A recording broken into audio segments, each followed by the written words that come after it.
तर सुरुवात करूया आजच्या व्हिडिओला। आजच्या व्हिडिओमध्ये आपण 2013चा बालमानसशास्त्र व अध्यापनशास्त्राचा पेपर घेतलेला आहे। तर 30ही प्रश्न मी तुम्हाला एक्सप्लेन करून सांगणार आहे। तसंच आपल्याला एग्जाममध्ये समजा 20 प्रश्न येत असतात आणि आणखीन काही 5-7 प्रश्न आपल्याला येत नसून देखील आपण बाकीचे पर्याय एलिमिनेट करून कसं उत्तर काढणार आहेत जेणेकरून तुमचे 5 ते 6 मार्क एखाद्या विषयामध्ये वाढणार आहेत, त्याची देखील ट्रिक मी तुम्हाला सांगणार आहे। त्याच्यामुळे व्हिडिओ लक्षपूर्वक व शेवटपर्यंत पहा। तसंच या आधीच्या व्हिडिओमध्ये मी तुम्हाला 4ही पर्याय एक्सप्लेन करून सांगितलेले आहेत। आजच्या व्हिडिओमध्ये आपण पेपर सोडवत असताना नेमका आपला अप्रोच कसा असला पाहिजे, म्हणजे काही प्रश्न आपल्याला येत नसतात, काही प्रश्नांचे 2 पर्याय आपल्याला माहिती असतात, 2 माहिती नसतात। तशा वेळेस आपण काय करायचं आणि बरोबर उत्तरापर्यंत कसं पोहोचायचं। एकूणच आपल्याला टीईटीच्या एक्झामला निगेटिव्ह मार्किंग नाही, त्याच्यामुळे आपल्याला तसे पण 150 पैकी 150 प्रश्न गोल करून यायचे आहेत। तर आपल्याला गोल करत असताना महत्त्वाचं म्हणजे वाईज गेस जो असतो, जो आपण व्यवस्थित थोडी जरी माहिती असली तरी आपण उत्तरापर्यंत कसं पोहोचतो, जेणेकरून तुमचे एकूण सर्व विषयामध्ये 15 ते 20 मार्क वाढणार आहेत की तुम्हाला उत्तर येत नसताना सुद्धा तुम्ही काय करणार आहेत, व्यवस्थित पर्यायापर्यंत बरोबर पर्यायापर्यंत तुम्ही पोहोचू शकणार आहेत। त्याला आपण काय म्हणतो, वाईज गेस असं म्हणतो। त्याची देखील ट्रिक मी तुम्हाला सांगणार आहे की पर्याय कसे कटवायचे, एलिमिनेशन मेथड कशी वापरायची आणि आपल्याला असलेल्या माहितीच्या आधारावर उत्तरापर्यंत कसं पोहोचायचं। सुरुवात करूया आता। ज्या ज्या ठिकाणी तुम्हाला एक्सप्लेनेशनची गरज आहे त्या त्या ठिकाणी मी तुम्हाला एक्सप्लेन करून सांगणार आहे। प्रश्न पहिला, आता आपण 61 पासून या ठिकाणी 90 पर्यंतचे प्रश्न बघणार आहोत। प्रश्न पहिला आहे, मानवी वर्तनाचे शास्त्र ते मानसशास्त्र अशी व्याख्या कोणी केली। तर मानवी वर्तनाचे शास्त्र ते मानसशास्त्र अशी व्याख्या वॅटसन यांनी केलेली आहे। वॅटसन यांची व्याख्या आहे। वर्तनवादी मानसशास्त्रज्ञ होते वॅटसन। त्यांनी काय व्याख्या केली होती, मानवी वर्तनाचं शास्त्र ते मानसशास्त्र। थॉर्नडाईक पर्याय क्रमांक 2 आहे, त्यांच्याबद्दल आपल्याला माहिती आहे, अमेरिकन मानसशास्त्रज्ञ होते। त्यांचा ग्रंथ कोणता असा प्रश्न एक्झाममध्ये विचारला जातो। त्यांचा ग्रंथ आहे ॲनिमल इंटेलिजन्स। विल्यम वुंड पर्याय क्रमांक 3 आहे बघा। आता आपलं उत्तर तर झालं पर्याय क्रमांक 1, तरी पण मी तुम्हाला बाकीचे पर्याय देखील एक्सप्लेन करून सांगतोय, कारण येणाऱ्या एक्झाममध्ये याच्यावरच तुम्हाला प्रश्न विचारले जाणार आहेत। जशास तसा प्रश्न पडणार आहे। मानसशास्त्रामध्ये सरळ एका वाक्यात प्रश्न विचारला जातो, जास्त डीपमध्ये कसला प्रश्न विचारला जात नाही। थॉर्नडाईक यांच्याविषयी काय प्रश्न येणार आहे, त्यांची उपपत्ती कोणती, त्यांची प्रयत्नप्रमाद ही उपपत्ती आहे व थॉर्नडाईक हे एक अमेरिकन मानसशास्त्रज्ञ होते। त्यांचा ग्रंथ कोणता आहे असा तुम्हाला प्रश्न येईल, तर त्यांचा ॲनिमल इंटेलिजन्स हा ग्रंथ आहे। तसंच विल्यम वुंट, आता पर्याय क्रमांक 3 बघू आपण। विल्यम वुंट यांच्याबद्दल जर तुम्हाला माहिती पाहिजे असेल तर विल्यम वुंट कोण होते, तर विल्यम वुंट यांनी जी मानसशास्त्रातली पहिली प्रयोगशाळा होती ती त्यांनी तयार केली होती जर्मनी येथील लाइप्झिग विद्यापीठामध्ये। जर्मनी येथील लाइप्झिग विद्यापीठामध्ये 1879 साली। हे 3ही प्रश्न खूप महत्त्वाचे आहेत। विल्यम वुंट यांच्याबद्दल यांच्याबद्दल पहिली प्रयोगशाळा जर्मनी येथील लाइप्झिग विद्यापीठात 1879 साली विल्यम वुंट यांनी तयार केली होती। यानंतर मॅकडुगल यांच्याबद्दल माहिती पाहू। मॅकडुगल यांचं काय योगदान आहे मानसशास्त्रामध्ये, तर त्यांनी मनाची व्याख्या केली होती। आपल्या प्रेरणांचं स्फूर्तिस्थान म्हणजे मन असतं, मनाची व्याख्या मॅकडुगल यांनी केली होती। इतकी माहिती तुमच्यासाठी आता पुरेशी आहे। यानंतर पुढचा प्रश्न बघू। पहिल्या प्रश्नाचं उत्तर झालं। नेक्स्ट क्वेश्चन, एखाद्या मोठ्या समूहाचे वर्तन काही प्रसंगात कसे घडेल याच्या अंदाजासाठी डॅश ही पद्धत अत्यंत उपयुक्त असते। पर्याय आहेत आत्मनिरीक्षण, सर्वेक्षण, प्रायोगिक आणि जीववृत्तांत। पर्याय आता बघितले आपण, याचं उत्तर आहे मोठ्या समूहाचे वर्तन प्रसंगी कसे घडेल याच्यासाठी कोणती पद्धत आपण वापरतो, मोठा समूह म्हणलं की सर्वेक्षण वापरतो, सर्वेक्षण ही पद्धत वापरतो। आता बाकीचे पर्याय का नाहीत, मी या उत्तरापर्यंत अगदी 2 सेकंदात कसं काय पोहोचलो, तर पहा बाकीचे पर्याय एकदा बघून घ्यायचे। आत्मनिरीक्षण कशासाठी असतं, स्वतःसाठी असतं, इंट्रोस्पेक्शन आपण म्हणतो त्याला। प्रायोगिक पद्धत कशी असते, प्रायोगिक पद्धत ही अतिशय म्हणजे लहान गटासाठी वापरण्यात येणारी पद्धत आहे। प्रायोगिक पद्धतीवर एक प्रश्न एक्झाममध्ये नेहमी विचारला जातो की प्रायोगिक पद्धतीमध्ये कोणकोणते गट असतात। एक असतो नियंत्रित गट आणि दुसरा असतो प्रायोगिक गट। नियंत्रित गट जो आपल्या पारंपरिक पद्धतीनुसार आपण बनवलेला असतो आणि प्रायोगिक गट तो असतो ज्याच्यावर आपण प्रयोग करतो, लक्षात ठेवा। आणि जीववृत्तांत म्हणजेच काय, केस स्टडी। जीववृत्तांत म्हणजे एखाद्या विशिष्ट व्यक्तीच्या जीवनाबद्दल तुम्ही अभ्यास करायचा आहे, मग त्याचं लहानपण कसं होतं, तारुण्य कसं होतं, वृद्धापर्यंत कसा होता, म्हणजे पूर्ण त्याच्या जीवनाचा तुम्ही स्टडी करायचा आहे, त्याला जीववृत्तांत म्हणतात। आता मोठ्या समूहासाठी जीववृत्तांत वापरतील का, नाही। आत्मनिरीक्षण तर स्वतःसाठी असते आणि प्रायोगिक पद्धत पण ती वापरली जात नाही। त्याच्यामुळं जरी मला सर्वेक्षण पद्धतीबद्दल काहीच माहिती नसली तरीही आता आपण डायरेक्ट सर्वेक्षण या आन्सरवर पोहोचलेलो आहोत आणि हे आपलं बरोबर उत्तर आहे। म्हणजे तुम्हाला भलेही सर्वेक्षण या पद्धतीबद्दल काहीच माहिती नाही की सर्वेक्षण कुठं वापरतात, काय करतात, तरीही तुम्हाला एवढं एवढं माहिती आहे की बाकीचे 3 पर्याय उत्तर नाही. म्हणजे पर्याय क्रमांक 1, 2 पर्याय क्रमांक 1, 3 आणि 4 ही उत्तरं या प्रश्नाचं नाही. त्याच्यामुळे आपण कुठल्या उत्तरावर पोहोचलो? पर्याय क्रमांक 2वर पोहोचलो. आता सर्वेक्षणाबद्दल तुम्हाला माहिती जरी नसलं तरीसुद्धा तुमचं उत्तर या ठिकाणी बरोबर आलेलं आहे. तर अशा प्रकारे आपण एलिमिनेशन मेथड वापरायची.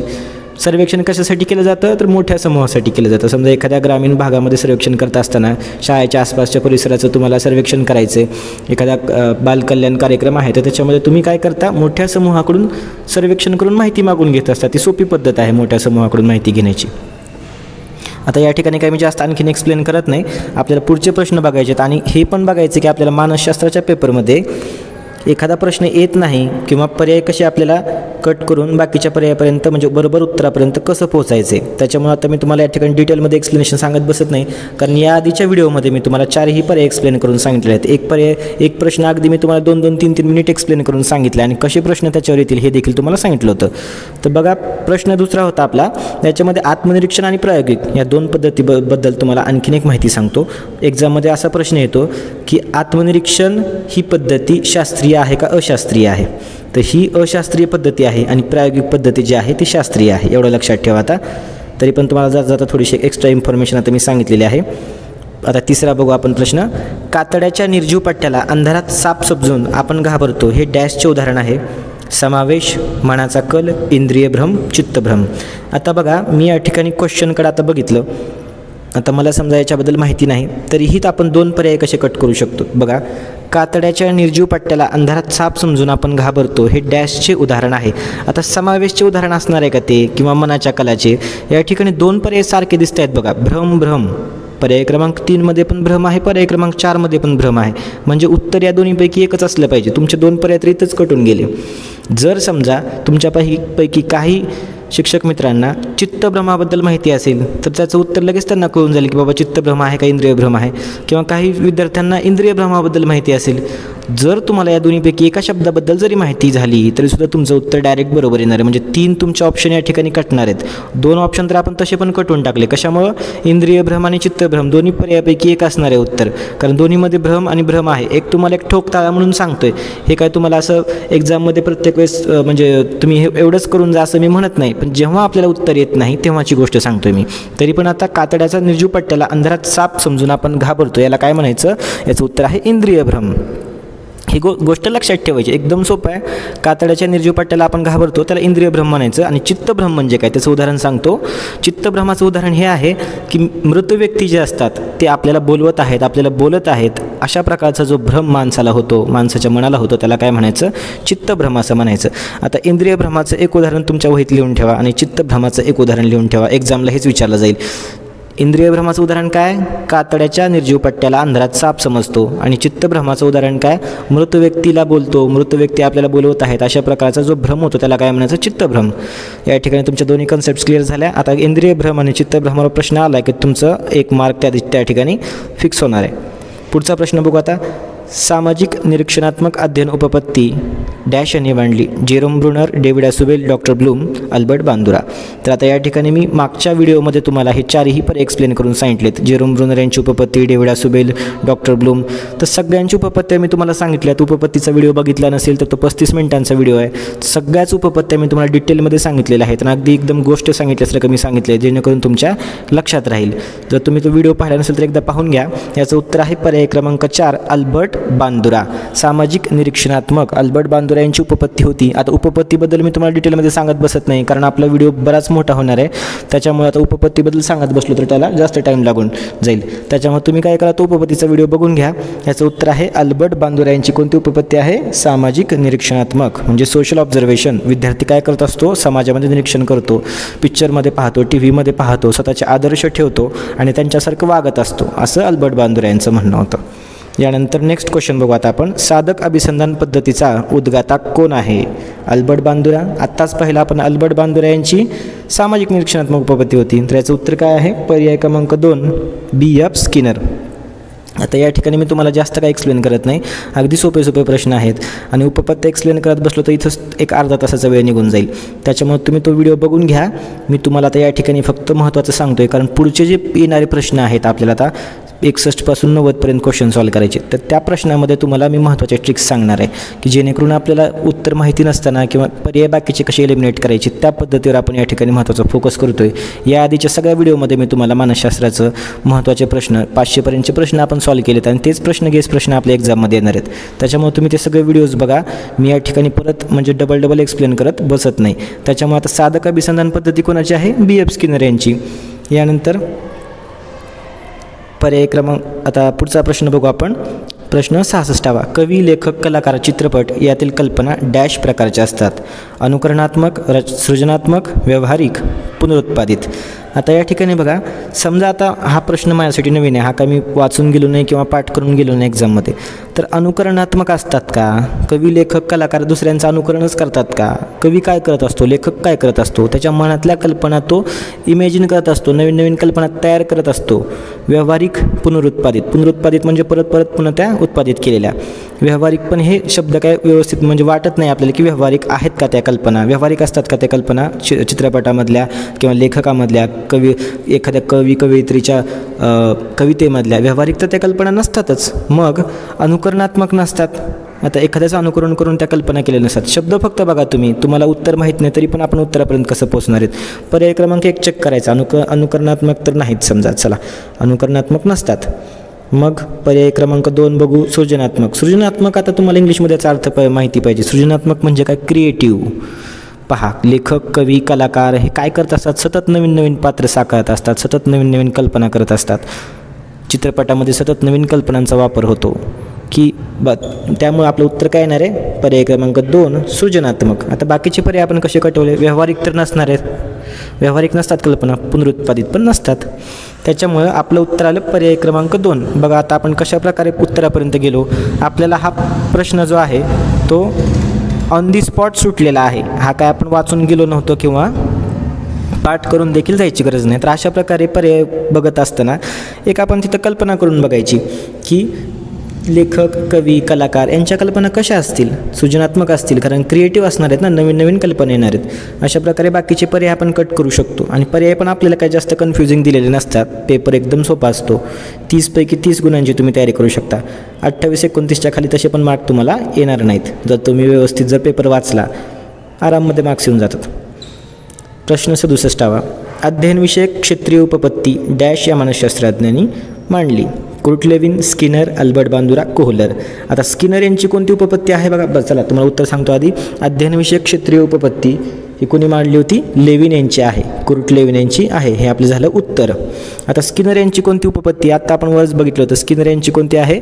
साधक अभिसंधान आहे. अल्बर्ट बांदुरा यांची सामाजिक निरीक्षणात्मक उपपत्ती होती. आणि कोहलर यांची कोणती आहे? मर्मदृष्टी. ज्यांनी चिंपांजीवर प्रयोग केला होता ना, ते हे कोहलर आहेत. चिंपांजी या माकडावर प्रयोग केला होता. अल्बर्ट बांदुरा यांची सामाजिक निरीक्षणात्मक उपपत्ती आहे आणि स्किनर यांची साधक अभिसंधान उपपत्ती आहे. त्याच्यामुळे आता समजा तुम्हाला कुर्टलेविन यांच्याबद्दल माहिती जरी नसलं काही तरीसुद्धा तुम्हाला आता बाकीचे 3 नावं माहिती आहेत. या ठिकाणी तुम्हाला हे माहिती आहे की स्किनर यांची कोणती उपपत्ती आहे? साधक अभिसंधान. अल्बर्ट बांदुरांची सामाजिक निरीक्षणात्मक. आणि कोहलर यांनी काय केलं होतं? चिंपांजीवर प्रयोग केला होता. कोहलर आणि कोफ्का या 2 शास्त्रज्ञांनी आपण मागच्या उपपत्तीमध्ये बघितलं होतं. मागच्या व्हिडिओमध्ये कोहलर आणि कोफ्का यांनी काय केलं होतं? चिंपांजीवर प्रयोग केला होता आणि त्यांची मर्मदृष्टीमूलक उपपत्ती आहे कोहलर आणि कोफ्का यांची. म्हणजे तुम्हाला कुर्टलेविन यांच्याबद्दल काहीच माहिती नसू द्या की त्यांची कोणती उपपत्ती आहे. तुमचे 3 पर्याय या ठिकाणी कट झाले ना, तुमचं उत्तर काय आलं? पर्याय क्रमांक 1. 67चं उत्तर काय आलं? पर्याय क्रमांक 1. डोळे झाकून उत्तर लिहून टाका, काहीच तुमचं उत्तर चुकणार नाही. कारण आपल्याला एवढं माहिती असणं, हे बघा आपल्याला एक उत्तर काढायचं आहे, 3 उत्तरं त्याची नाहीत, 3 पर्याय चुकीचे आहेत हे जरी आपल्याला कळालं किंवा एक पर्याय बरोबर आहे हे जरी कळालं तरीही आपलं उत्तर बरोबरच येणार आहे. त्याच्यामुळे तुम्ही एलिमिनेशन मेथड एक्झाममध्ये वापरा. 100% तुमचा निकाल इतका चांगला येणार आहे. 28-29च्या खाली तुम्हाला तसे मार्क्स पडणार नाहीत, हे तुम्ही लक्षात ठेवा. 30 पैकी 30ही पडू शकतात, पण ह्युमन एरर असतो कुठल्या एक्झाममध्ये. आपण जरी म्हणलो की 30 पैकी 30 मार्क येतात, आता एक्झाममध्ये येतील समजा प्रश्न सगळे, परंतु ह्युमन एरर असतो. कधी ना कधी एखादा पर्याय कमी जास्त होतो, आपलं लक्ष राहत नाही, त्याच्यामुळं मार्क्स 1-2 कमी पडतात. पैकीच्या पैकी पाडणं हे आपलं टार्गेट नाही. 90 मार्क्स क्रॉस करणं हे आपलं टार्गेट आहे. प्रत्येक विषयामध्ये जर तुम्हाला 28, 29, 27, 28 असे जर मार्क पडत गेले तर आराममध्ये तुम्ही 90 क्रॉस करून जातात. त्याच्यामुळे 90 मार्काची स्ट्रॅटेजी आपल्याला करायची. उरलेल्या दिवसामध्ये आता आपल्या कालच्या व्हिडिओला इतका चांगला प्रतिसाद भेटला. जो आपण व्हिडिओ टाकला होता त्याच्यामध्ये मी मराठीची सगळी तुम्हाला स्ट्रॅटेजी सांगितली, हँडरिटन नोट्स टाकल्या होत्या. त्याच्यामध्ये आता इतका प्रतिसाद एका दिवसामध्येच भेटला. बऱ्याच जणांच्या कमेंट्स आहेत की सर विज्ञान विषयाचा आणखीन आपण व्हिडिओज बनवा आहे. तर आपल्याला काय करायचं आता शेवटच्या दिवसामध्ये तुम्हाला ज्या ज्या ठिकाणी स्कोरिंग कमी पडते त्या टॉपिकवर मी व्हिडिओ बनवणार आहे. त्याच्यामुळे तुम्ही काय करा, सिलेबसवर फोकस न करता कोणते प्रश्न येतात त्या प्रश्न प्रकारावर फोकस करा, जेणेकरून तुम्हाला एक्झाममध्ये फायदा होणार आहे. कारण आत्तापर्यंत आपण इतके वर्ष म्हणजे अभ्यास करून किंवा बरेच वर्षांचा अभ्यास असूनही आपल्याला एक्झाममध्ये काय कमी पडते की आपण नेमके प्रश्न करत नाहीत. तेवढाच अभ्यास करायचा, क्वालिटीचा अभ्यास करायचा आणि तेच आपल्याला एक्झाममध्ये आलं पाहिजे असा आपला गेस असला पाहिजे. चला आता नेक्स्ट क्वेश्चन बघू. व्हिडिओ शेवटपर्यंत बघा, महत्त्वाचा असणार आहे. कारण याच्यातून तुम्हाला बालमानसशास्त्राचा पेपर कसा सोडवायचा आहे, कुठला प्रश्न बघितल्यानंतर आपला अप्रोच कसा पाहिजे हे देखील मी तुम्हाला सांगणार आहे. आता ही एक्झाम देत असताना तुम्हाला एक या ठिकाणी सांगतो, ही एक्झाम देत असताना मी केंद्रीय शिक्षक पात्रता परीक्षा म्हणजे CTET 3 पेपर या ठिकाणी क्लिअर केले. म्हणजे CTETचा पेपर 1, पेपर 2मध्ये मॅथ्स आणि सायन्स आणि सामाजिक शास्त्र, आणि राज्याचं आपलं जे TET आहे त्याच्यामध्ये TETमध्ये पेपर 1, पेपर 2 आणि जी सेट एक्झाम असते आपली, सेट एक्झाम म्हणजे सिनियर कॉलेज असिस्टंट प्रोफेसरसाठी, तर सर्व एक्झाम माझ्या फक्त मानसशास्त्र या विषयाच्या व्यवस्थित अभ्यासामुळं क्लिअर झालेल्या आहेत. तर त्याच्यामध्ये आपल्याला पाठ करून जाण्यासारखं काहीच नसतं. फक्त एक्झाममध्ये ऑन दी स्पॉट आपल्याला अप्रोच कसा पाहिजे त्याची ही एक्झाम आहे. ही फक्त पाठांतराची एक्झाम नाही की एक्झाममध्ये आपल्याला ऑन दी स्पॉट काय करायचं आहे. ऑन दी स्पॉट तुम्हाला 3 पर्याय कटवता येतात का, तुमचा तसं थोडा जरी अभ्यास असला तरी सुद्धा तुम्ही व्यवस्थित गेस केला पाहिजे. म्हणजे सगळ्याच एक्झाम काय फक्त गेसवर पास झालो असं नाही. आपल्याला काय करायचं, फक्त अभ्यास पण आपल्याला महत्त्वाचा आहेच, परंतु जे तुमचे मार्क्स ज्या ठिकाणी तुम्ही समजा तुम्हाला एखाद्या विषयाबद्दल 30 पैकी 15 मार्काचं येते आणि 15 मार्काचं तुम्ही येताना गोल करून येत आहे, मग 15 पैकी तुम्हाला त्या ठिकाणी वाईज गेस करा. तुम्ही कमीत कमी तुम्हाला 7-8 मार्क आले पाहिजे. म्हणजे 15 मार्काचं तुम्हाला कन्फर्म येणार मानसशास्त्रामध्ये आणि 8 मार्काचं तुम्हाला जे येत नाही त्याच्यातून सुद्धा तुम्हाला मार्क्स येणार, म्हणजे 23 मार्क तुम्हाला पडून जातात. तर अशा प्रकारे म्हणजे ज्यांना 20 मार्क पडतात त्यांना 26-27 मार्क्स पडतील. तर अशा प्रकारे आपल्याला प्रत्येक विषयामध्ये 5-7 मार्क आपल्याला वाढवायचे आहेत की व्यवस्थित आपण गेस करायचा आणि आपली एक्झाममध्ये क्वेश्चनकडे बघण्याची आपली तसं ॲप्रोच असला पाहिजे की जेणेकरून आपण बाकीचे पर्याय कट करू शकू. तर अशा प्रकारे स्ट्रॅटेजी असली म्हणजे 100% कुठलीही एक्झाम पहिल्या प्रयत्नात क्लिअर होतेच. सुरुवात करूया. आता पुढचा प्रश्न बघू आपण. अध्ययनविषयक क्षेत्रीय उपपत्ती यांनी मांडली. आत्ताच प्रश्न भेटला होता, क्रुटलेव्हिन याचं उत्तर आहे. त्यानंतर अध्ययन संक्रमणाची सामान्यीकरण उपपत्ती कोणी मांडली? जड, थॉर्नडाईक, डिसे, बॅगले. सामान्यीकरण उपपत्ती ही जड यांनी मांडली होती. महत्त्वाचा प्रश्न आहे, जड यांनी मांडली होती. सामान्यीकरण उपपत्ती कोणाची? जड यांची. आता ह्या सर्व उपपत्ती आपण मागच्या व्हिडिओमध्ये पाहिल्यात, त्यामुळे आता मी काही एक्सप्लेन करत नाही. थॉर्नडाईक यांची प्रयत्नप्रमाद उपपत्ती होती हे आपल्याला माहिती आहे. जड यांची कोणती? अध्ययन संक्रमणाची सामान्यीकरण उपपत्ती होती. आता व्यक्ती व तिच्या भोवतालचे वातावरण यांच्यातील अंतर्क्रियेतून प्राप्त झालेल्या मर्मदृष्टीद्वारे समस्या सोडवल्या जातात असे डॅश यांचे मत आहे. व्यक्ती व तिच्या भोवतालचे वातावरण यांच्यातील अंतर्क्रियेतून प्राप्त झालेल्या मर्मदृष्टीद्वारे समस्या सोडवल्या जातात. आता बघा किती मोठा प्रश्न आहे हा. प्रश्न वाचूनच एखाद्याला वाटेल की आपल्याला उत्तर येणार नाही एक्झाममध्ये. तर फक्त एवढं फोकस करा तुम्ही याच्यावर. मर्मदृष्टी एकच शब्द फोकस करायचा. आपण एवढा मोठा प्रश्न वाचत बसायचा नाही. एकच जसं मर्मदृष्टीमध्ये तुम्हाला आता मानसशास्त्रामध्ये काय आठवते? मर्मदृष्टीची उपपत्ती कोणी मांडली होती? कोहलर, कोफका. चिंपांजीवर प्रयोग केला होता. बघू आता आपण पर्याय आहेत का. बघा, आसुबेल, लेविन, पॅवलाव आणि कोहलर. बघा पर्याय क्रमांक 4 काय आहे? कोहलर. तुम्ही जर ह्या प्रश्नाला इतकं सिरियसली वाचत बसलात तर तुमचा एक्झाममध्ये वेळ पण जाणार आहे आणि तुम्हाला कळणार पण आहे, आणखीन कन्फ्यूज होऊन जाल तुम्ही की नेमकं कोणाची उपपत्ती होती. कोहलर यांची कोणती उपपत्ती होती? मर्मदृष्टीमूलक उपपत्ती. मग अशा आपण एक शब्द वाचला मर्मदृष्टी, याचं उत्तर आलं पर्याय क्रमांक 4 कोहलर. त्याच्यामुळे कुठल्याही प्रश्नाला मानसशास्त्रामध्ये एकतर काय आपल्याला बऱ्याच जणांना जरा भाषेचा प्रॉब्लेम येतो. इतकी म्हणजे थोडीशी अवघड भाषा असते. आता 69वा प्रश्न. व्यक्ती व तिच्या भोवतालचे वातावरण यांच्यातील अंतर्क्रियेतून प्राप्त झालेल्या मर्मदृष्टीद्वारे समस्या सोडवल्या जातात असे डॅश यांचे मत आहे. आता आधीचं सगळं जे काही या ठिकाणी वाक्य आहेत ते सोडून द्या. फक्त मर्मदृष्टीद्वारे समस्या सोडवल्या जातात ही उपपत्ती कोणाची? तर कोहलर यांची. इतका सोपा प्रश्न आहे. म्हणजे 2 सेकंदाच्या आत तुम्हाला या ठिकाणी तोंडी उत्तर तुम्हाला प्रश्न बघितला आलेला आहे. तर अशा प्रकारे तुमचा अप्रोच असला पाहिजे एक्झामकडे बघण्याचा. सगळे प्रश्न वाचत बसायचं नाही. की पॉईंट्स असतात, महत्त्वाचे शब्द लक्षात ठेवायचे जेणेकरून तुमचं कन्फ्युजन होणार नाही. उपपत्ती कोणाची आहे? ही मर्मदृष्टीची. कोहलर यांची. उत्तर आलं पर्याय क्रमांक 4. आता 17वा प्रश्न बघू आपण. कोणतीही गोष्ट जाणून घेण्यासाठी मनाने केलेली धडपड म्हणजे काय असतं? विस्मरण, स्मरण, कल्पना. आता मन धडपड करतं आहे म्हणजे विस्मरण असेल का? स्मरण पण नाही. याचं उत्तर आहे पर्याय क्रमांक 3 अवधान. अवधानाची व्याख्या मी तुम्हाला सांगितलेली आहे की कोणतीही गोष्ट जाणून घेण्यासाठी मनाने केलेली धडपड म्हणजे काय? अवधान. अवधानला आपण इंग्लिशमध्ये काय म्हणतो? अटेन्शन. आता इंग्लिशमध्ये एवढा सोपा शब्द वाटतो, मराठीत थोडासा अवघड वाटून जातो, त्याच्यामुळे तुम्हाला पर्यायी शब्द मी तुम्हाला सांगत असतो.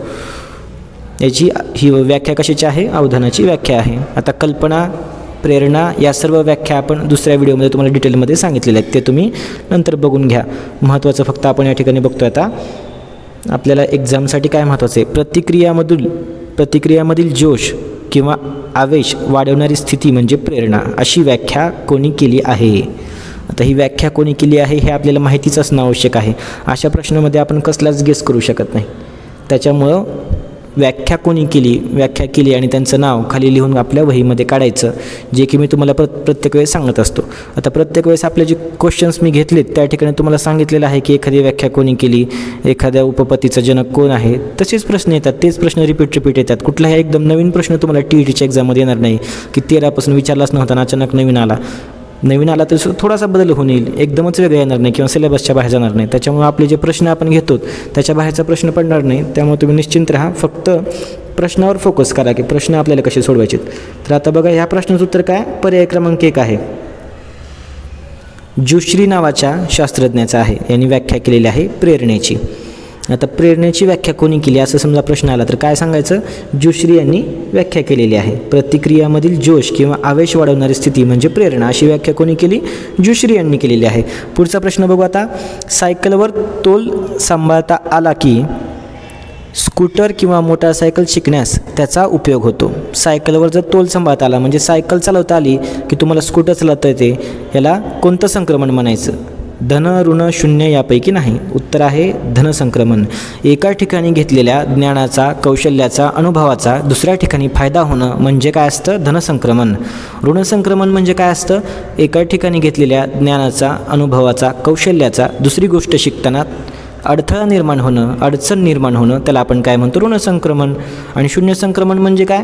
ना फायदा ना तोटा, म्हणजे तुम्हाला फायदा पण होत नाही त्याचा आणि तोटा पण होत नाही. ह्या आहेत 3 व्याख्या. त्याच्यामुळे ह्या 3ही व्याख्यावर तुम्हाला प्रश्न विचारला जाईल. एकदम सोपा प्रश्न असतो, लक्षात ठेवा. अडथळा निर्माण झाला की ऋण आणि फायदा झाला की धन. यानंतर विकास अवस्थेतील वयोगट 6 ते 12 वर्षे या कालावधीला डॅश असे म्हणतात. आता हे वयोगट तुम्हाला माहितीच पाहिजेत. शैशवावस्था कोणती, किशोरावस्था कोणती, कुमारावस्था कोणती, पौगंडावस्था कोणती. तर नेहमी आपल्याला पर्यायामध्ये बघा, माझं ऑब्झर्वेशन आहे, प्रत्येक वेळेस किशोर आणि कुमारावस्थेवरच प्रश्न विचारले जातात. किशोर आणि कुमारावस्था, आणि त्याच्यामध्येच आपण कन्फ्यूज होतो. 6 ते 12 वर्ष हा जो वयोगट आहे हा किशोरावस्थेचा आहे, लक्षात ठेवा. 6 ते 12 किशोरावस्थेचा वयोगट आहे. आता किशोर आणि कुमार जरा सारखे शब्द वाटतात, त्याच्यामुळे तुम्ही कन्फ्यूज होता असाल एक्झाममध्ये. तर कुमारावस्था कोणती? 6 ते 12 किशोरावस्था, 12च्या पुढून कुमारावस्था, 12 ते 19. आणि शैशवावस्था कोणती? तर 6 वर्षापर्यंतची जी अवस्था असते त्याला काय म्हणतो? शैशवावस्था. झाला तुमच्या कन्सेप्ट क्लिअर, आता तुमचं विसरणार नाही. शैशवावस्था, किशोरावस्था, कुमारावस्था, VIMP आहे. 3 अवस्थेवरच परत प्रश्न आलेला आहे. शैशवावस्था 6 वर्षाच्या आधी, किशोरावस्था किती? 6 ते 12 आणि कुमारावस्था 12च्या नंतर 18-19पर्यंत. तर हे फक्त तुम्ही किशोर आणि कुमार याच्यामध्ये कन्फ्यूज होताल, कारण याच्यामध्ये तुम्ही पर्याय कटवू शकता. पौगंडावस्था नाही म्हणाल, शैशवावस्था पण लहान असते म्हणाल, पण तुम्हाला हेच कळत नाही की किशोरावस्था कोणती आणि कुमारावस्था कोणती. त्याच्यामुळे किशोरावस्था कोणती आहे लक्षात ठेवा, 6 ते 12, आणि कुमारावस्था कोणती आहे? 12च्या नंतर, 12 ते 19. यानंतर पुढचा प्रश्न बघू आता. स्मृती म्हणजे नवा अनुभव असे डॅश यांनी सांगितले. आता ही पण व्याख्या केलेली आहे. व्याख्या कोणी केली हे देखील आपल्याला माहिती असणं आवश्यक आहे. याचं आता उत्तर आहे रॉस यांनी स्मृतीविषयी व्याख्या केली होती. मागाशीचं एक होतं प्रेरणेची व्याख्या कोणी केली होती? जुश्री यांनी. आता नाव लिहून ठेवा तुम्ही. जुश्री यांनी प्रेरणेची व्याख्या केली. तुम्ही एवढं जरी लक्षात ठेवलं की जुश्री यांनी काय केलं होतं? प्रेरणेची व्याख्या केली होती आणि स्मृतीची व्याख्या रॉस यांनी केली. बस, तुम्हाला व्याख्याच पाठ करण्याची गरज नाही. तुम्हाला हे देखील क्वेश्चन तुमचा असं शॉर्टमध्ये तुम्हाला एक्झाममध्ये उत्तर येऊन जाणार आहे. हा प्रश्न रिपीट होऊ शकतो, असं नाही की रिपीट होत नाहीत प्रश्न. 2013पासूनचे प्रश्न परत एक्झाममध्ये येऊन गेलेले आहेत. त्याच्यामुळे मागच्या वर्षीच्या प्रश्नांचा आपल्याला अभ्यास करणं महत्त्वाचं असतं. तर स्मृती म्हणजे नवा अनुभव अशी व्याख्या कोणी सांगितलेली आहे? रॉस यांनी सांगितलेली आहे. या ठिकाणी जरा कलर चेंज करू. रॉस यांनी सांगितलेली आहे स्मृतीची व्याख्या. आणि प्रेरणेची व्याख्या कोणी सांगितली बघा, जुश्री यांनी सांगितली होती. जुश्री यांनी प्रेरणेची व्याख्या. आता प्रेरणा म्हणलं की जुश्री आणि स्मृती म्हणली की रॉस. एवढं लक्षात ठेवा, एखादा मार्क तुमचा त्या ठिकाणी वाढून जाईल जर प्रश्न पडला तर. इतकं सोपं आहे. म्हणजे सगळं तुम्ही जे आपण पाठांतर करत बसतो, व्याख्या वगैरे पाठ करत बसायची गरजच नाही, फक्त महत्त्वाचे पॉईंट्स लक्षात ठेवायचे. चित्रकार चित्र रेखाटण्यात इतका रंगून जातो की त्याला स्थळ काळाचे भान राहत नाही. अशा अवधानाला काय म्हणायचं? कोणतं अवधानाचे उदाहरण आहे? पर्याय आहेत अभ्यस्त, ऐच्छिक, अनैच्छिक, वरीलपैकी नाही. आता हा या ठिकाणी लक्षात ठेवा. आता ही काय सायंटिफिक मेथड नाही, तरी पण मी तुम्हाला सांगतोय वरीलपैकी कोणतेही नाही हा 99% पर्याय बरोबर नसतोच कधी. लक्षात ठेवा. TETच्या एक्झाममध्ये तर तुम्ही विषय सोडून द्यायचा. वरीलपैकी कोणतेही नाही हा पर्याय कोणीच बरोबर करायचं नाही, तुम्हाला या ठिकाणी स्कोर येणार नाही. म्हणजे तुम्हाला बघा या ठिकाणी तर 3च पर्याय दिलेत, आता परत 2 पर्याय उरले. आता हा पर्याय क्रमांक 4 कटून गेला. हे उत्तर कधीच नसतं वरीलपैकी कोणतेही नाही. पर्याय क्रमांक 4 नाही. ठीक आहे. आता उरले कोणते पर्याय बघा. आता चला पर्याय क्रमांक 4. आता बघा आपण ऑप्शन कसे एक एक कट होते. पर्याय नाही. आता ऐच्छिक, अनैच्छिक आणि अभ्यस्त. आता ऐच्छिक असू शकतं का? स्थळकाळाचे भान राहत नाही, त्याला कळत नाही आपण चित्र काढताना नेमकं आहेत कुठं, हे ऐच्छिक असू शकतं का? ऐच्छिक नाही. अनैच्छिक पण नाही. ऐच्छिक अनैच्छिक असे जे 2 पर्याय दिलेले असतात ना, ते पण नसतात, जे विरोधार्थी आहेत. म्हणजे ऐच्छिक पण आहे, अनैच्छिक पण आहे, असे दोन्ही पर्याय विरोधार्थी या ठिकाणी दिलेले. दोन्ही पर्याय एक सोबत कटून टाकायचे. उरलं कोणतं? अभ्यस्त. आता अभ्यस्तविषयी मला काहीच माहिती नाही. अभ्यस्त अवधान काय असतं मला काहीच माहीत नाही, तरी पण मी उत्तर लिहिणार अभ्यस्त, आणि हेच उत्तर बरोबर आहे. अशा प्रकारे आपण पर्यायापर्यंत पोहोचून जातो. त्याच्यामुळे तुम्ही अभ्यस्तबद्दल तुम्हाला काय अभ्यास असला नसला तरी काही प्रॉब्लेम येत नाही. अभ्यस्त सरळ लिहून टाकायचं. ऐच्छिक अनैच्छिक दोन्ही नसतं. हे दोन्ही बघा, एका टोकाला ऐच्छिक आहे, एका टोकाला अनैच्छिक आहे, म्हणजे विरोधार्थी शब्द आहेत. असे 2 पर्याय आधीच कटून टाकायचे. आणि वरीलपैकी कोणतेही नाही किंवा वरीलपैकी कोणतेही नाही किंवा फक्त बी, फक्त ए असे पर्याय शक्यतो टोकाचे पर्याय आहेत, हे उत्तर नसतात. तर वरीलपैकी कोणतेही नाही असा पर्याय दिसला की तो आधीच कटून टाकायचा. समजलं? उत्तर आहे चित्रकार इतका रंगून जातो की त्याला स्थळ काळाचं भान राहत नाही. याला काय म्हणायचं? अभ्यस्त. आता हे तुम्हाला फक्त मी उत्तर काढण्यासाठी सांगितलं. इथून पुढे तुम्ही लक्षात ठेवा अभ्यस्त अवधान काय असतं. आपल्याला काय फक्त हे गेस तुम्हाला मी एक्झाममध्ये काय करायचं ते सांगतोय फक्त. याचा अर्थ असा नाही की तुम्ही बाकीचं पण लक्षात नका ठेवू. अभ्यस्त अवधान म्हणजे काय असतं की चित्रकार चित्र रेखाटण्यात इतका रंगून जातो की त्याला स्थळ काळाचं भान राहत नाही. पुढचा प्रश्न बघू आता. बाह्य उद्दीपकासंबंधी मज्जा तंतूमार्फत मेंदूकडे पोचवल्या जाणाऱ्या प्राथमिक स्वरूपाच्या मानसिक क्रियेला डॅश असे म्हणतात. पर्याय आहेत अवबोध, प्रतिमा, संवेदना, कल्पना. बघा किती लांबलचक या ठिकाणी व्याख्या दिलेली आहे. याच्यातला फक्त एक शब्द महत्त्वाचा बाजूला काढायचा. प्राथमिक, मेंदूकडे पोचवल्या जाणाऱ्या प्राथमिक स्वरूपाच्या क्रियेला, प्राथमिक स्वरूपाची क्रिया म्हणजे प्रायमरी जे असते मेंदूकडे पोचवलं जातं त्याला काय म्हणायचं? अवबोध म्हणायचं. अवबोध प्राथमिक असतो का? नसतो. प्रतिमा प्राथमिक असते का? नसते. संवेदना, कल्पना पण प्राथमिक नसते. उत्तर काय आहे? संवेदना हे उत्तर आहे. सेन्सेशन म्हणजे प्राथमिक सुरुवातीला, म्हणजे एखादी समजा गोष्ट घडली की मेंदूपर्यंत आपण ती कशी पोचते, तर प्राथमिक स्वरूपाची जी मानसिक क्रिया होते त्याला काय होतं? त्याला काय म्हणतो आपण? संवेदना असं म्हणतो. अवबोध नाही, प्रतिमा नाही, कल्पना पण नाही.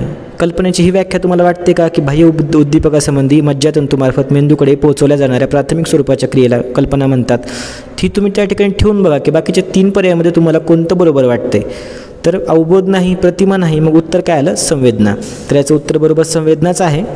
ही संवेदनेचीच व्याख्या आहे. परंतु आपण व्याख्या माहीत नसताना देखील बाकीचे पर्याय या ठिकाणी कट केलेले आहेत. 77वा प्रश्न. बुद्धिमत्ता म्हणजे बदलत्या परिस्थितीत नव्या गरजा भागवण्यासाठी वेगवेगळ्या प्रकारे विचार करण्याची शक्ती असे डॅश यांनी म्हटले आहे.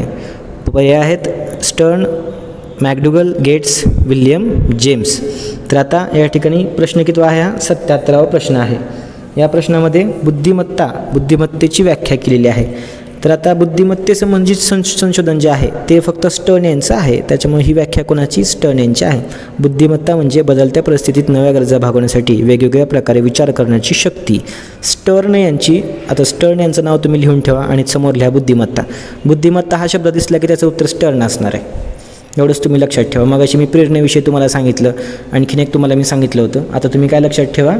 बुद्धिमत्ता म्हणलं की स्टर्न यांनी कशाची व्याख्या केलेली आहे? बुद्धिमत्तेची व्याख्या केलेली आहे. आकलन, शोध, दिशा व टीका हे बुद्धीचे 4 पैलू आहेत असे डॅश यांनी मत मांडले. William stern, Terman, Thorndike, Alfred बिने. प्रश्न क्रमांक 78. आता बुद्धिमत्तेचे 4 पैलू मांडले. आता बुद्धिमत्तेविषयी आपण मानसशास्त्रामध्ये वाचले की अल्फ्रेड बिने यांचं काय होतं, बुद्धिमत्तेची त्यांनी व्याख्या केली होती. बुद्धिमत्तेचा त्यांनी फॉर्म्युला देखील सांगितला होता, मानसिक वय भागिले शारीरिक वय गुणिले 100. हा जो फॉर्म्युला आपल्याला एक्झाममध्ये परत परत विचारला जातो तो अल्फ्रेड बिने यांचा आहे. आता या ठिकाणी मला माहिती नाही की समजा 4 पैलू कोणी मांडले, तरी पण या ठिकाणी बुद्धीचे 4 पैलू असा उल्लेख आलेला आहे. त्याच्यामुळे मी काय करणार, डायरेक्ट पर्याय क्रमांक 4कडे जाणार. उत्तर आहे अल्फ्रेड बिने, कारण अल्फ्रेड बिने यांचं बुद्धीविषयीचं संशोधन आहे. त्यांनी बुद्धीचा फॉर्म्युला त्या ठिकाणी सांगितलेला आहे. हे उत्तर बरोबर देखील आहे. आकलन, शोध, दिशा, टीका हे बुद्धीचे 4 पैलू कोणी सांगितलेत, अल्फ्रेड बिने यांनीच सांगितलेले आहेत. तर अशा प्रकारे तुम्हाला त्या ठिकाणी थोडी जरी बाकीची माहिती असली तरी सुद्धा तुमचं उत्तर प्रत्येक वेळेस बरोबर येणार आहे. यानंतर शैक्षणिक बुद्धिमत्तेला भावनिक बुद्धिमत्तेचे साह्य असले पाहिजे असा विचार डॅश यांनी मांडला. शैक्षणिक बुद्धिमत्तेला भावनिक बुद्धिमत्तेचे साह्य असले पाहिजे असा विचार कोणी मांडला होता, डॅनियल गोलमन यांनी मांडला होता. आता याच्यामध्ये काही गेस करण्यासारखं नाही, हे विचार मांडला, व्याख्या सांगितली, याच्यामध्ये आपण काही गेस करू शकत नाही. त्याच्यामुळे ते आपण थोडंसं लक्ष देऊन वाचायला पाहिजे. मागच्या वर्षीच्या प्रश्नपत्रिकामध्ये जे विचारलं ते करायला पाहिजे, ते आपल्याला रिपीट होऊन एक्झामला येत असतं. त्याच्यामुळं शैक्षणिक बुद्धिमत्तेला भावनिक बुद्धिमत्तेचे साह्य असले पाहिजे असा विचार कोणाचा आहे. आता तुम्ही ह्या ठिकाणी 2 पॉईंट लक्षात ठेवा, शैक्षणिक बुद्धिमत्ता, भावनिक बुद्धिमत्ता, म्हणजे एकूणच बुद्धिमत्तेविषयी संशोधन कोणाचं आहे, डॅनियल गोलमन यांचं आहे. इथून पुढे एक्झाममध्ये तुम्हाला बुद्धिमत्ता हा शब्द आला आणि पर्यायामध्ये डॅनियल गोलमन दिसले, तुम्ही त्याला टिक करून टाका. म्हणजे तुम्हाला जो गेस करायचा आहे, तुम्हाला समजा बाकीच्या पर्यायाला जर तुम्ही टिक केलं तर तुमचं उत्तर 100% चुकणार आहे. यांना टिक केलं तर 50% चान्स तर येईल की तुमचं उत्तर बरोबर येणार आहे. त्याच्यामुळे तुम्ही शैक्षणिक बुद्धिमत्ता, भावनिक बुद्धिमत्ता लिहा आणि त्याच्यासमोर डॅनियल गोलमन यांचं नाव तुमच्या वहीत लिहून ठेवा. अशा प्रकारे तुम्हाला गेस करायला हे सोपं जाणार आहे. अशा आपल्याला थोडी थोडी माहिती असली पाहिजे, म्हणजे तुमचं उत्तर 100% एक्झाममध्ये बरोबर येत असतं. प्रश्न आता, साध्य गाठण्यास प्रवृत्त करणाऱ्या, विशिष्ट दिशेने वाटचाल कराव्यास लावणाऱ्या आणि वर्तनासाठी उत्साह टिकून धरणाऱ्या शक्तींचे मिश्रण म्हणजे डॅश होय. आता साध्य गाठण्यास प्रवृत्त करणे हे काम भावनेचं आहे का, नाही. धारणेचं आहे का, नाही. बुद्धिमत्तेचं आहे का, नाही. तर याचं उत्तर काय आहे, पर्याय क्रमांक 3 प्रेरणा. सोपा प्रश्न आहे. साध्य गाठण्यास आपल्याला प्रवृत्त कोण करतं, प्रेरणा करतं. वर्तनाला कोण प्रवृत्त करतं, प्रेरणा करतं. मोटिवेशन असल्याशिवाय माणूस वर्तन करत नाही, विशिष्ट दिशेने जात नाही. इतका सोपा प्रश्न आहे. म्हणजे आपण हे चेक करायचं की याला भावना म्हणतात का, नाही. धारणा असू शकत नाही, बुद्धिमत्ता पण असणार नाही. उत्तराला पर्याय क्रमांक 3 प्रेरणा. अध्यापन हे अध्ययनांगी होण्यासाठी काय आवश्यक आहे. पर्याय आहेत प्रवर्तन, बक्षीस, शिक्षा, साहित्य. तर याचं उत्तर आहे पर्याय क्रमांक 1 प्रवर्तन. तर हे कशावरून आहे. आता प्रवर्तन या शब्दाचा समजा मला अर्थ माहिती नाही, तरीही मी प्रवर्तन हा पर्याय चूज करतोय. तर का करतोय बघा, अध्यापन हे अध्ययनांगी होण्यासाठी काय आवश्यक आहे. बक्षीस आवश्यक आहे का, पर्याय क्रमांक 2. हा बघा संकुचित पर्याय आहे. लक्षात ठेवा, जो पर्याय खूप संकुचित असतो म्हणजे अगदी थोडा. बघा आता अध्यापन हे अध्ययनांगी होण्यासाठी बक्षीस आवश्यक आहे, हे वाक्य तुम्हाला कसं वाटतं. तर इतकी लहान गोष्ट आवश्यक असते का अध्ययनांगी होण्यासाठी. बक्षीस देणं हेच अध्ययन आहे का, नाही. शिक्षा आहे का, शिक्षा पण एक खूप लहान गोष्ट आहे. अध्ययनांगी फक्त शिक्षा दिल्यामुळे होणार आहे का, नाही. साहित्य वापरलं म्हणजे अध्ययन फक्त चांगलं होणार आहे का. म्हणजे किती संकुचित पर्याय आहेत बघा. बक्षीस, शिक्षा, साहित्य हे पर्याय खूप संकुचित दिसतात. त्याच्यामुळे एक ब्रॉड म्हणजे थोडासा जास्त मोठा पर्याय जो आहे तो आपल्याला प्रवर्तन दिसतोय. त्याच्यामुळे आपलं उत्तर आलं प्रवर्तन. भले आपल्याला त्याचा अर्थ देखील माहीत नसला तरीही आपलं पर्यायाचं उत्तर काय येणार आहे, पर्याय क्रमांक 1 प्रवर्तन. कारण बाकीचे 3 पर्याय जे आहेत ते खूप संकुचित आहेत. बक्षीस दिलं म्हणून अध्ययनांगी होत नसतं, शिक्षा दिली म्हणूनही अध्ययनांगी होत नसतं, आणि साहित्य वापरलं म्हणून काय फक्त अध्ययन खूप चांगलं होणार आहे का, नाही. तर प्रवर्तन जेव्हा असतं तेव्हा काय होतं, अध्यापन हे अध्ययनांगी होतं. म्हणून याचं उत्तर काय, पर्याय क्रमांक 1 प्रवर्तन. तर अशा प्रकारे जे संकुचित पर्याय असतात म्हणजे खूप टोकाचे असतात किंवा खूप खालचे असे पर्याय असतात, तर त्याला काय करायचं म्हणजे लहान किंवा खूप जास्त मोठं असं एका ठिकाणी टोकाचे पर्याय तुम्हाला त्या ठिकाणी दिलेले असतात की जेणेकरून आपल्याला वाटत नाही की हा पर्याय बरोबर असणार आहे. तर अशा पर्यायांना आधीच कटवून टाकायचं. उत्तर आलं पर्याय क्रमांक 1 प्रवर्तन. पुढचा प्रश्न बघू.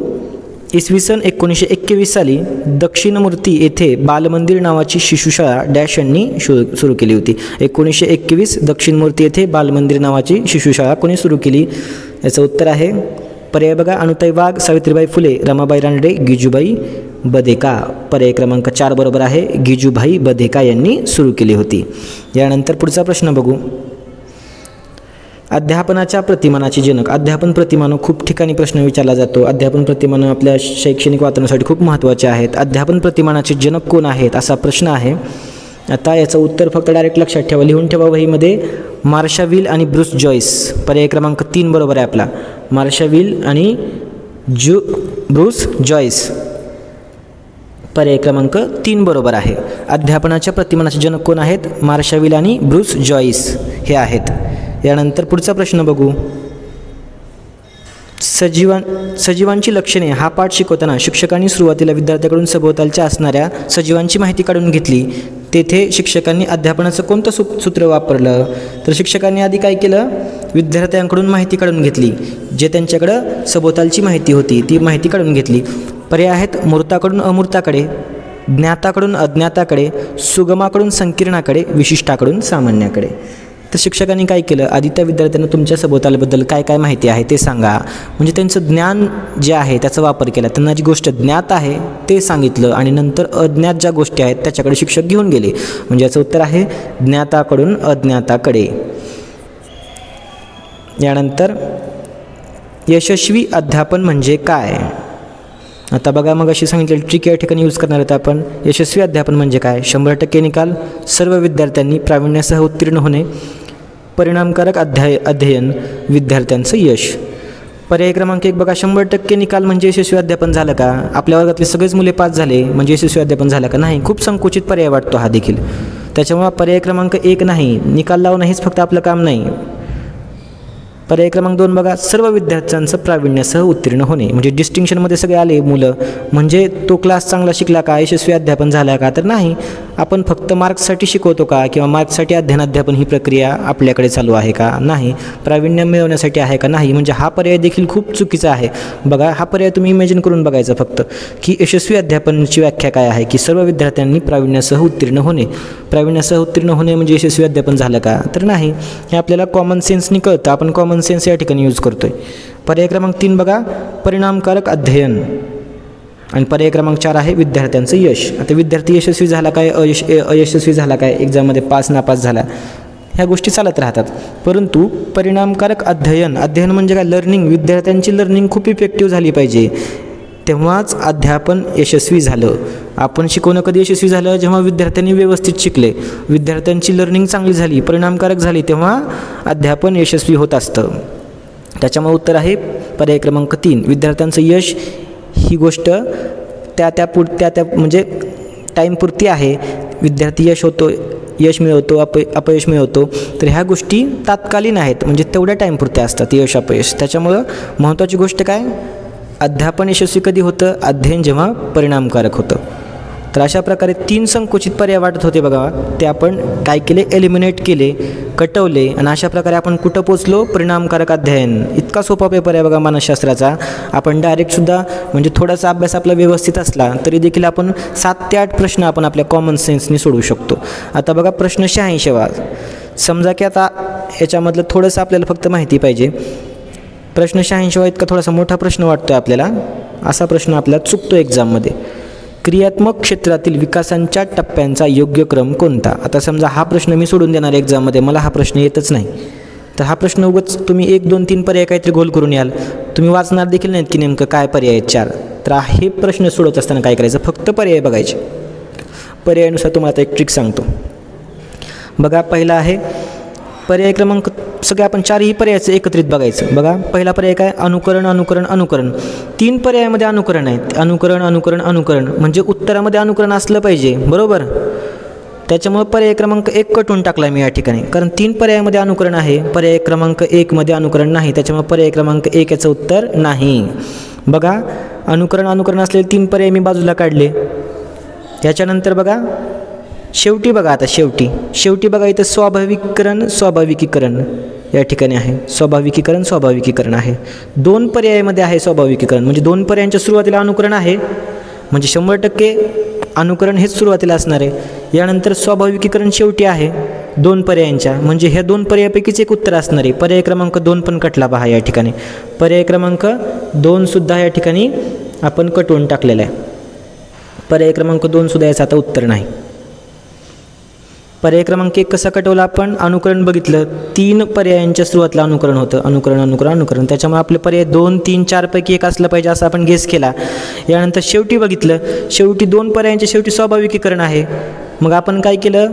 पर्याय क्रमांक 2च्या शेवटी स्वाभाविकीकरण नाही, त्याच्यामुळे आपण तो पण पर्याय कटवून टाकला. आता बघा 3 आणि 4 मध्ये एक उत्तर आपण 50% गॅरंटीवर आलो. आता अनुकरण, क्रियाकौशल्य, संधिकरण, अचूकता, स्वाभाविकीकरण असा पर्याय क्रमांक 3 आहे. आणि पर्याय क्रमांक 4 आहे अनुकरण, क्रियाकौशल्य, अचूकता, संधिकरण, स्वाभाविकीकरण. आता फक्त एवढाच बदल आहे की अचूकता आधी, बघा पर्याय क्रमांक 4 मध्ये अचूकता आधी दिली आहे आणि पर्याय क्रमांक 3 मध्ये संधिकरण आधी दिले. एवढाच फक्त फरक आहे. सुरुवातीला अनुकरण आहे, शेवटी स्वाभाविकीकरण आहे. आता मला सांगा की क्रियात्मक, परत एकदा मग आपण आता अशा वेळेस प्रश्न वाचायचा, क्रियात्मक क्षेत्रातील विकासाचा योग्य क्रम कोणता? अनुकरण करायचं, नंतर क्रियाकौशल्य, त्याच्यानंतर अचूकता घ्यायची का संधिकरण? तर अचूकता घ्यायची आधी, अचूकता महत्त्वाची आहे, त्याच्यानंतर संधिकरण आणि त्याच्यानंतर स्वाभाविकीकरण. हा आपला थोडासा कॉमन सेन्स वापरून आपण या ठिकाणी आन्सर काढलेला आहे. तर याचं उत्तर काय आहे? पर्याय क्रमांक 4 उत्तर आहे. बघा, अनुकरण, क्रियाकौशल्य, अचूकता, संधिकरण, स्वाभाविकीकरण. हा उत्तर काढत असताना आपण काय केलं? फक्त शेवटी फक्त थोडं डोकं लावलं की संधिकरण आधी पाहिजे की अचूकता आधी पाहिजे. पर्याय क्रमांक 3 मध्ये संधिकरण आधी होतं आणि पर्याय क्रमांक 4 मध्ये अचूकता आधी होती. तर आपण काय केलं? अचूकता आधी पाहिजे, म्हणून याचं उत्तर आलं पर्याय क्रमांक 4. क्रियात्मक क्षेत्रातील विकासाचे टप्पे कोणते झाले? अनुकरण, क्रियाकौशल्य, अचूकता, संधिकरण, स्वाभाविकीकरण. तर अशा प्रकारे आपण उत्तरापर्यंत पोहोचलेलो आहोत. ही ट्रिक तुम्हाला खूप कामाला येणार आहे. व्यवस्थित ही ट्रिक तुम्ही एक्झाममध्ये यूज करा. अशा प्रकारे जर क्वेश्चन पेपर सोडवला तर तुम्ही कुठल्याच एक्झाममध्ये तुमचा बऱ्यापैकी चांगला स्कोर होणार आहे. असे कमी मार्क्स आपल्याला येणार नाहीत, एक्झाम आपण पास होऊन जाऊ. खाली काही वर्तन बदल दिले आहेत, त्यापैकी बोधात्मक वर्तन बदल कोणता आहे ते ओळखा. शारदा सुंदर भरतकाम करते, राजूचे त्याच्या कुत्र्यावर प्रेम आहे, विनीत परिच्छेद वाचून त्यावरील प्रश्नांची उत्तरे सोडवतो, सुनीताला शंख शिंपले जमवण्याचा छंद आहे. बोधात्मक वर्तन बदल कोणता आहे? तर याचं उत्तर आहे पर्याय क्रमांक 3, विनीत परिच्छेद वाचतो आणि त्यावरील प्रश्नांची उत्तरं सोडवतो. तर हा काय आहे? बोधात्मक वर्तन बदल आहे. यानंतर खालीलपैकी कोणती मुले विशेष शिक्षणाची गरज असणारी नाहीत? प्रश्न वाचताना नीट वाचायचा. गडबडीमध्ये आपण आहेत वाचतो आणि आपलं उत्तर चुकतं. हे खूप महत्त्वाचं आहे. एक्झाममध्ये पटकन ह्याला गोल करून ठेवा. कोणी काय तुम्हाला म्हणणार नाही की एक्झाममध्ये क्वेश्चन पेपरवर का गोल केले म्हणून. हे गोल करून ठेवायचं, कारण एक्झाममध्ये एका वेळेस आपल्या डोक्यामध्ये खूप विचार चालू असतात आणि हे आपण लक्षच देत नाही की आहेत विचारलं आहे का नाहीत विचारलं आहे. त्याच्यामुळे पटकन गोल करून ठेवायचा. प्रश्न 88 खालीलपैकी कोणती मुले विशेष शिक्षणाची गरजा असणारी नाहीत ते सांगा. नाहीतला गोल करा आधी पेपरमध्ये तुम्ही. आता नाहीत अशी मुलं आपण आता पर्यायामध्ये बघू. बौद्धिकदृष्ट्या मागासलेली. आता बघा, यांना गरज आहे का विशेष शिक्षणाची? आपण काय चेक करायचं आहे? कोणाला गरज नाही हे चेक करायचे. बौद्धिकदृष्ट्या मागासलेल्या मुलांना गरज असते का? असते गरज, त्याच्यामुळे हा पर्याय देखील नाही. उच्च दर्जाची बुद्धिमत्ता असलेली मुलं आहेत, त्यांना विशेष शिक्षणाची गरज असते का? तर असते, कारण आता एक तर जो सगळ्यात कमी बुद्धिमत्तेचा आहे त्याला विशेष शिक्षणाची गरज असते, जो सर्वात जास्त आहे त्याला पण गरज असते. चला, हा पर्याय क्रमांक 2 पण नाही. अध्ययन अक्षमता असलेली. अध्ययन अक्षमता म्हणजे ते सक्षम नाहीत अध्ययन करण्यासाठी, त्यांच्याकडे क्षमता नाही. त्याच्यामुळे आपलं उत्तर काय येणार आहे? अध्ययन अक्षमता असलेली मुलं जे आहेत. 88चं आपलं उत्तर. सॉरी, आपल्याला काय करायचं आहे? या ठिकाणी नाहीतला मी हायलाईट करून ठेवतो पहिल्यांदा. चला, अध्ययन अक्षमता असलेली मुलं, त्यांना गरज आहे का विशेष शिक्षणाची? अध्ययन अक्षमता असलेली, हो आहे, त्यांना पण गरज आहे. बौद्धिकदृष्ट्या माग असलेल्या मुलांना गरज आहे.